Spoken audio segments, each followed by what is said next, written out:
क्योंकि अगर इस जनरेशन में आपको सही बात नहीं बताई गई, ये एक अलग कंट्रडिक्शन है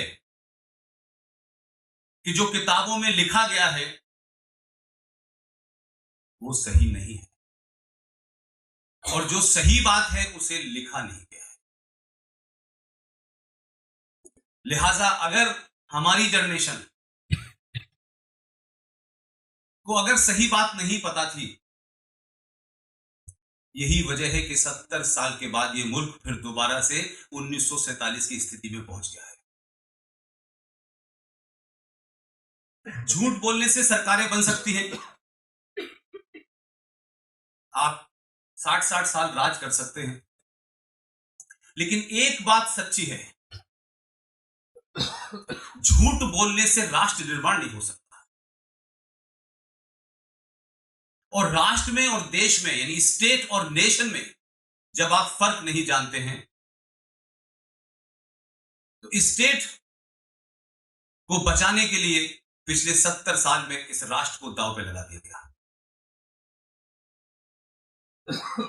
और जो कुछ आज का टॉपिक है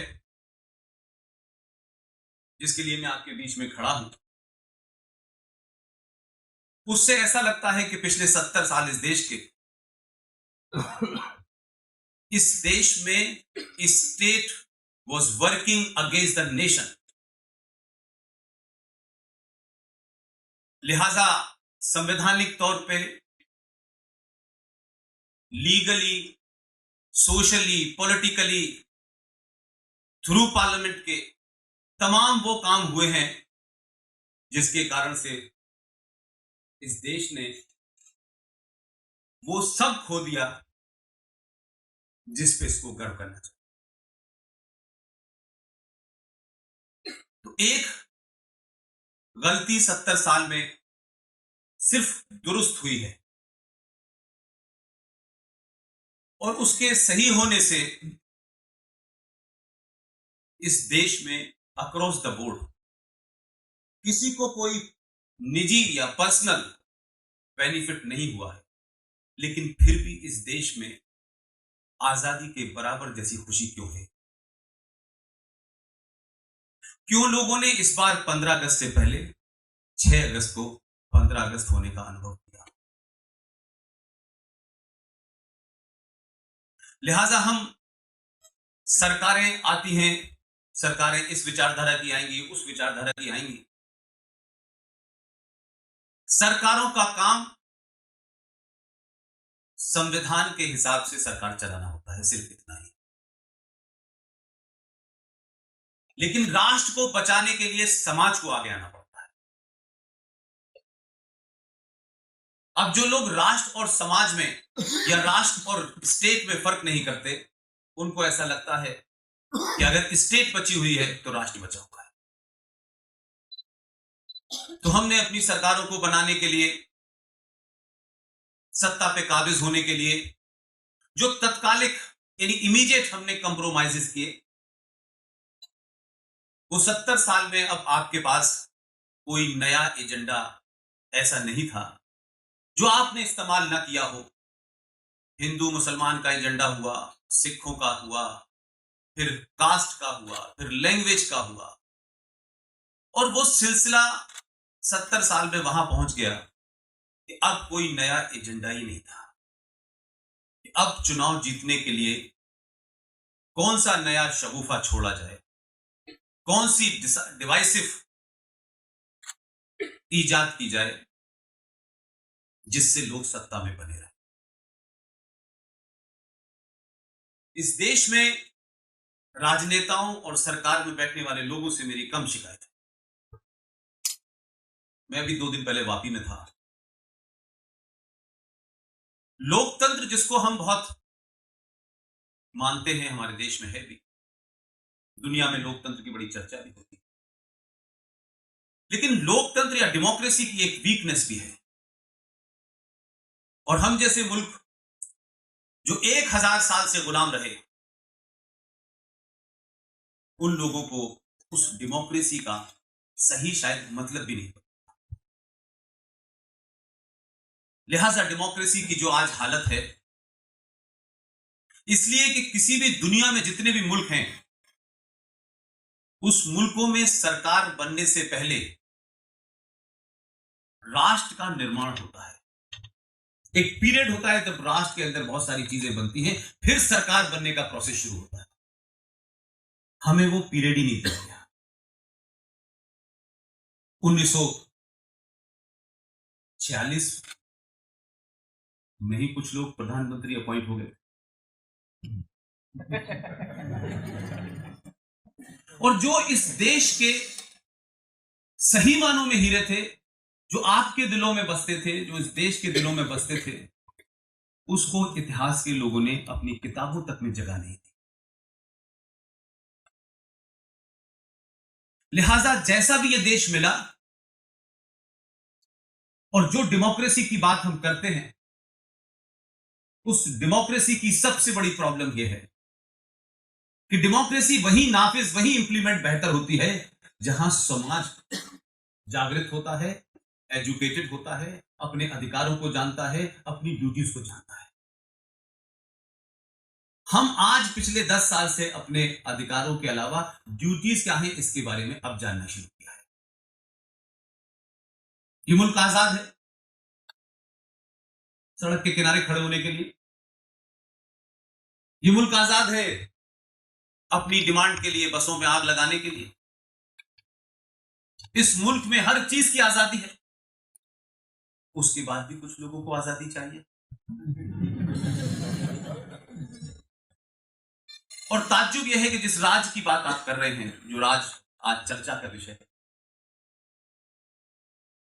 उस राज में उसकी जो टोटल पॉपुलेशन है, उस टोटल पॉपुलेशन में 7% साथ, जिनका ज्योग्राफिकल एरिया सिर्फ 15% है, और उसमें 7% की पॉपुलेशन है।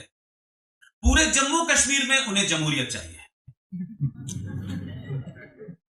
यानी सत्ता भी उनके पास है, व्यवस्था यानी सिस्टम, निजाम भी उनके पास है, ब्यूरोक्रेसी भी उनके पास है, और उनकी मर्जी के बगैर कोई पत्ता नहीं हिलता। तब भी वहां ये झूठ चल रहा है पिछले 70 साल से कि हमें जमहूरियत चाहिए, हमें इंसानियत चाहिए, हमें कश्मीरियत चाहिए। अब मैं ये समझ नहीं पा रहा हूं कि हमारी दिल्ली में जो सरकारें रही हैं, उनको भी झूठ बोलने में बहुत मजा आता है। वो कहने लगे कि जम्मू कश्मीर को इंसानियत चाहिए, तो बिहार वालों को क्या चाहिए? इंसानियत तो सबके लिए है, ऐसा तो नहीं कि जो जन्नत में पैदा हुआ उसी के लिए चाहिए। तो ये जो इंसानियत और जमहूरियत की बात है, तो सिर्फ ऐसा थोड़ा नहीं कि इस देश में 135 किलोमीटर लंबाई में और 35 किलोमीटर चौड़ाई में एक टुकड़ा है, सिर्फ उन्हीं को इंसानियत चाहिए। आपने उस इंसानियत, जमहूरियत और कश्मीरियत के लिए महापाप किए हैं, जिसकी ह्यूमन हिस्ट्री में कोई जगह नहीं है, ऐसी कोई मिसाल ही नहीं है। लेकिन सियासी तौर पे ये झूठ चल रहा था, और जो इस झूठ के खिलाफ बोलता था, तथ्यों पे बोलता था, जो सिर्फ फैक्ट की बात करता था, कोई पॉलिटिकल इंटरप्रिटेशन नहीं देता था, उसके बारे में कहा जाता था ये राइट विंगर है, ये आरएसएस का है। और आपको कॉर्नर करने की कोशिश की जाती थी कि साहब ये तो मुसलमानों के खिलाफ है। जो मुसलमान खुद ही अपने खिलाफ है, उनके खिलाफ कौन हो सकता है? जिन्होंने खुद ही तय कर लिया है कि जन्नत पाने के लिए मरना पड़ेगा, तो उनको तो अल्लाह भी नहीं बचा सकता। लिहाजा हम अपने स्वार्थ के लिए, वेस्टेड इंटरेस्ट के लिए, हमने आजाद भारत में, रिपब्लिक भारत में, डेमोक्रेटिक भारत के अंदर एक ऐसी स्टेट को जन्म दिया जिस स्टेट के खिलाफ हम लड़े, जिस थ्योरी के खिलाफ हम लड़े। कहा गया कि जिन्ना टू नेशन थ्योरी को बिलीव करते हैं और उनका मानना है कि हिंदू और मुसलमान एक साथ नहीं रह सकते, ये दो अलग नजरियात हैं, दो सोच है, इनका खाना पीना रहना उठना बैठना सब कुछ अलग है, इनका मजहब अलग है। लिहाजा हमारे देश के महान विजनरी लोगों ने ये बात भी मान ली और एक मुल्क बना मजहब के नाम पे। इस मुल्क का डिवीजन हुआ मजहब के नाम पे। लेकिन जो बचा हुआ था, उन्होंने कहा जिनको मजहब के नाम पे मुल्क बनाना है वो बना ले ले। लेकिन जो मुल्क ये आपके पास है, ये मुल्क आपका नहीं था। कोई भी मुल्क उसकी सीमाओं के ऊपर अगर फौज खड़ी हुई हो, तो कोई देश कोई राष्ट्र सिर्फ फौज से नहीं चलता है। किसी जमीन के टुकड़े को अगर आप राष्ट्र या देश कहते हैं तो मैं नहीं मानता। राष्ट्र की सीमाएं कहां तक हैं? राष्ट्र में गरीबी है, बेरोजगारी है, यह भी इशू नहीं है। क्या उस राष्ट्र में रहने वाले लोग उस जितना भी हिस्सा है उसे अपना मानते हैं नहीं मानते, यह महत्वपूर्ण है।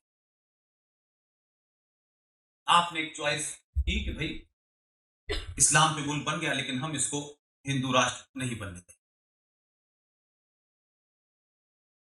तय करा हमारे बुजुर्गों ने, हमने उनकी बात मानी। लेकिन उन्हीं लोगों ने अपनी सियासी जरूरत के लिए सन 1976 की रात 1976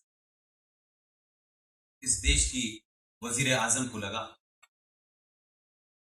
कि सत्ता खतरे में है, तो उन्होंने रात के अंधेरे में भारत के संविधान में एक वर्ड डाला जिसे में दुनिया का सबसे बड़ा फ्रॉड, उस शब्द का नाम है सेकुलरिज्म।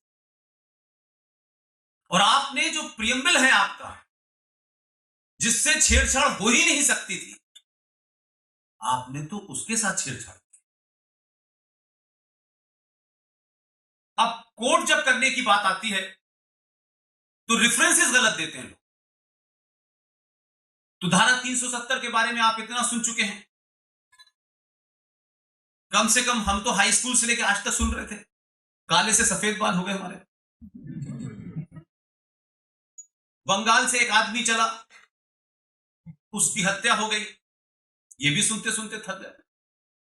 लेकिन ये 370 कैसे आपके संविधान में आई, किन हालात में आई, उस वक्त की डिबेट अगर निकाल के देखें तो आपको पता चलेगा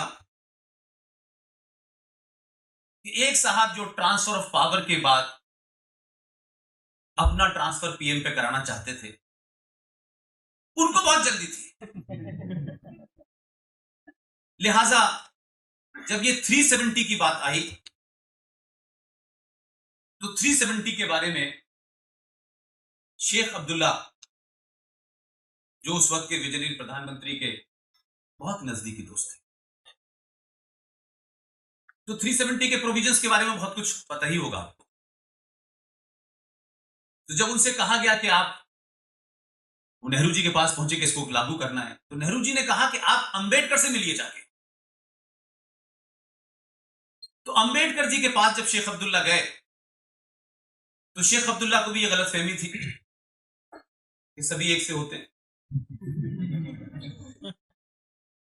अंबेडकर साहब ने 370 के बारे में जो 2 लाइन कही हैं, ये मैं इसलिए आप लोगों के साथ शेयर कर रहा हूं। आप लोग लॉ के स्टूडेंट हैं और इस देश में लॉ की स्थिति आप देख रहे हैं कि जिन लोगों को लॉ से देश चलाना है, वो मीडिया से कह रहे हैं हमारे साथ न्याय करो। उनको प्रेस कॉन्फ्रेंस करनी पड़ रही है।